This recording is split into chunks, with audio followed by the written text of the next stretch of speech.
Good morning. It's Friday, May 8th. I'm Miriam Bosiljevets. A new report is stressing the importance of northern communities to Canada's sovereignty and security.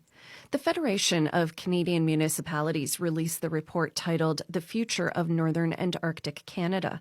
It says as the federal government commits billions of dollars to northern defense, investments need to directly benefit communities. The report recommends a series of actions to close infrastructure and service gaps in the north. It says that requires partnership with Indigenous people and for local governments to be fully integrated into planning and decisions.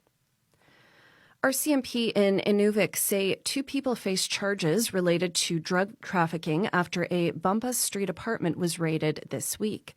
Police said a Tuesday search of the property turned up suspected crack cocaine and more than $8,000 in cash. An Ontario 21-year-old and Alberta 24-year-old are in custody. The town of Hay River says river levels are rising, but the overall risk of flooding remains low as the 2026 spring breakup begins.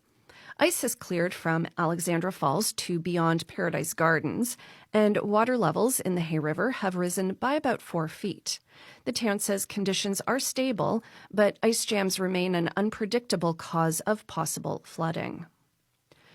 The NWT Species at Risk Committee has assessed the common muskrat as a species of special concern for the first time. That means it may become threatened or endangered in the territory because of threats and biological factors.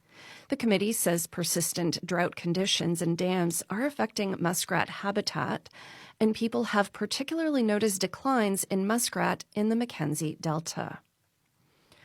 A men's hockey team from Norman Wells has taken first place at the Whistler Cup tournament in British Columbia. Bobby Lenny says the success of the Norman Wells Roughnecks came down to a strong work ethic against teams from bigger cities. Lenny told us it's a good feeling to bring back a win for the troubled Saulteaux community. We've been getting a lot of feedback from the residents in the region. Everyone's excited and congratulated us. Any type of news is good news these days in Norman Wells. Lenny is marking 20 years with the team next season. Yellowknife's food truck lottery has been penciled in for May 22nd. At 11 a.m. that day, the city will draw lots to decide which food truck gets to park on which downtown block. So far, it's not clear how many food trucks will enter. The lottery had a high of 5 entries in 2019, but more recent years had just 1 downtown operator. And a Buddhist monk is explaining why his new home is the wilderness outside Yellowknife. Bhante Andrew is a Theravada Buddhist monk who follows the forest tradition, meaning the outdoors is his monastery. He's been to Yellowknife before, but he just came back from Alaska.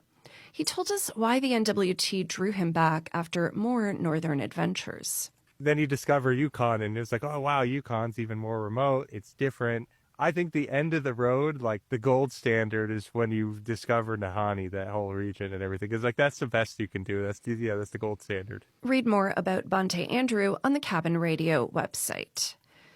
Your weather forecast for today: Yellowknife 9 with a chance of flurries or rain showers. Inuvik 0 degrees with snow. Norman Wells high of 17 and mainly sunny.